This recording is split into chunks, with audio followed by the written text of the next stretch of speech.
Alors, lorsqu'on s'est posé la question du RGPD, on entendait beaucoup parler de tout ce qui était entre guillemets, ce registre et ces règles. On est des petites structures, les CPTS, et on n'avait pas, moi la première, l'expertise pour répondre à ça. On a interpellé Cézanne pour qu'il nous accompagne, et j'avoue que ça s'est très, très bien passé puisque, d'entrée, on était assez contents. On a, entre guillemets, on les a interpellés dès 2023.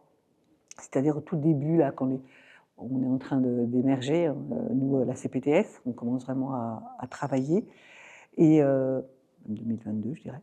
Et on a travaillé pendant un an, plus d'un an, sur ce projet-là, pour déjà un peu comprendre déjà le contexte, c'était quoi le RGPD, comment ça impactait nos organisations, comment on allait le mettre aussi, que ça soit quelque chose non pas réglementaire au sens dur, mais qu'au contraire, ça nous fasse progresser, on va dire aussi dans la construction et dans tout ce qui était mise en conformité.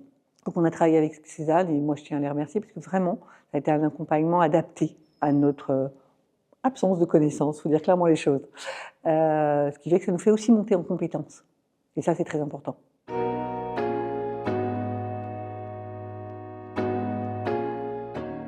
Alors, on avait regardé avant Cézanne, c'est bien pour ça qu'on les avait appelés à l'aide. On avait vu sur la CNIL, on avait vu des tas d'informations, et on disait, on avait du mal, nous, à projeter au regard du registre qui était proposé par la CNIL, comment notre organisation, elle s'inscrivait dans ce registre. On avait des questions, on ne savait pas trop ce qu'on devait y répondre. Ce qui fait que d'entrer avec Cézanne, ce qu'on s'est dit, c'est qu'on allait adapter ce registre à notre exercice.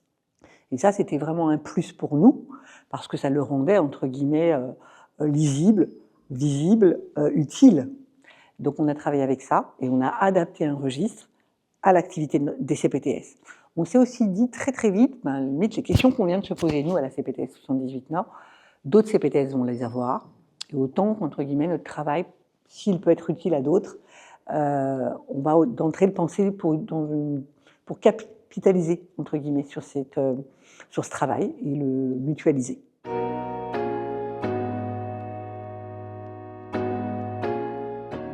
Ça m'a pris des ressources parce qu'on est des petites équipes. Donc résultat, dès que vous consacrez du temps sur des actions comme ça, qui ne sont pas des missions clairement identifiées au sein de nos CPTS.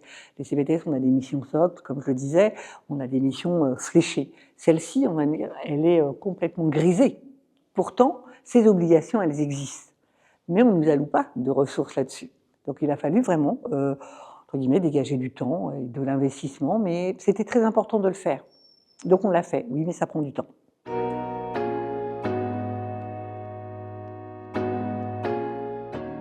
Déjà, ce qui était très intéressant, c'est que ça nous a obligés aussi à réfléchir à nos propres pratiques, à comment on mettait en place ces actions, puisqu'il fallait de toute manière un peu qu'on fasse un peu le tri de ce qu'on voulait, entre guillemets, tracer, pas tracer.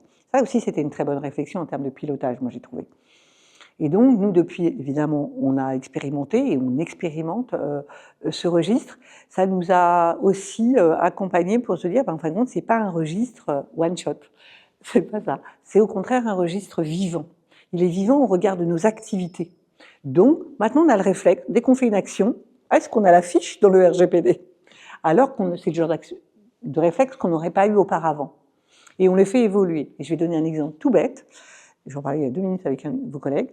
On travaille actuellement, moi je suis en train de finaliser, vous savez que les CPTS ont la mission d'appui à la crise sanitaire, d'élaborer un plan dans le cadre de la crise sanitaire.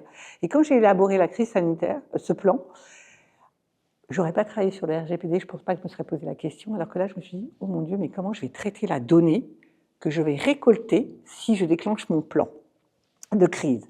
Et je voulais un paragraphe dédié à la cybersécurité, à la donnée qu'on allait traiter, puisqu'on va traiter, le Covid est un très bon exemple, de la donnée de santé liée par exemple à des pandémies ou même des attentats et tout ça.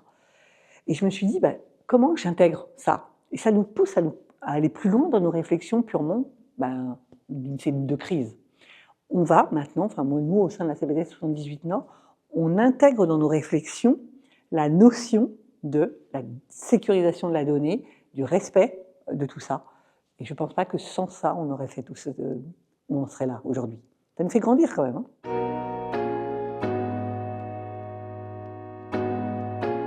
Alors, j'espère plus de sécurité. Par contre, ce que ça pointe aussi, c'est on ne va pas encore assez loin, nous, dans nos petites structures, parce qu'on n'en a pas les moyens. Donc on voit ce qui pourrait être possible, mais entre le possible et le réalisable, c'est compliqué. J'entendais tout à l'heure, j'ai un responsable informatique, j'ai un prestataire. Nous, c'est pas notre cas. On n'a pas tout ça. Donc comment sécuriser? Donc là, on est en train de regarder justement pour encore mieux. Aujourd'hui, on utilise ce qui est entre guillemets à notre main, c'est-à-dire le DMP, dans lequel on va donner quand on partage de la donnée de santé avec des professionnels, on va utiliser le DMP. Mais on va utiliser les outils de la CEPAM pour, par exemple, des tableaux qui sont partagés. Dans nos entités propres, moi, si je parle pour nous, on n'est pas à ce stade-là encore, mais on y réfléchit, évidemment.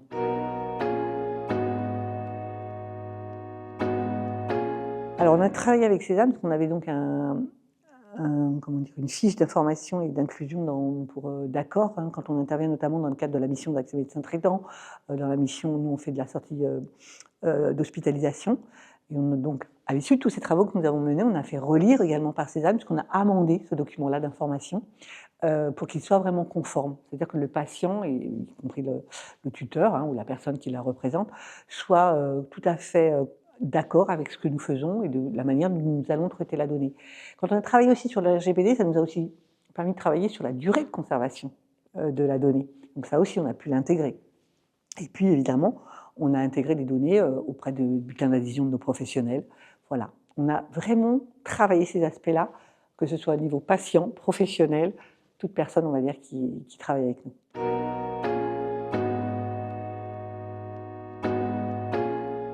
Déjà, je dirais premièrement, ne pas le mettre sous le tapis, c'est une vraie question. Donc même si ce n'est pas dans nos missions socles, c'est une vraie question et qu'il faut s'en emparer parce que c'est important. Et je dirais, nous, on a eu la chance de pouvoir s'appuyer sur le Cézanne. Quand on ne sait pas faire, ça ne sert à rien de vouloir essayer, on va perdre un temps fou. Enfin voilà, moi, ce n'est pas mon métier d'origine, je ne vais pas me transformer en ce que je ne sais pas faire. Appuyons-nous sur les gens qui savent faire. Voilà, et nous, c'était Cézanne, j'avoue. Et ce que j'ai beaucoup apprécié, je viens de dire, c'est ça s'est adapté. On n'a pas eu l'impression d'être écrasé. Et ça, c'est important. Ça s'est adapté à notre connaissance. Et après, on a travaillé ensemble. Tania, qui nous a accompagnés, a été tout à fait accessible. Elle, entre guillemets, elle transposait ce que nous on souhaitait et elle nous traduisait d'un langage beaucoup plus technique.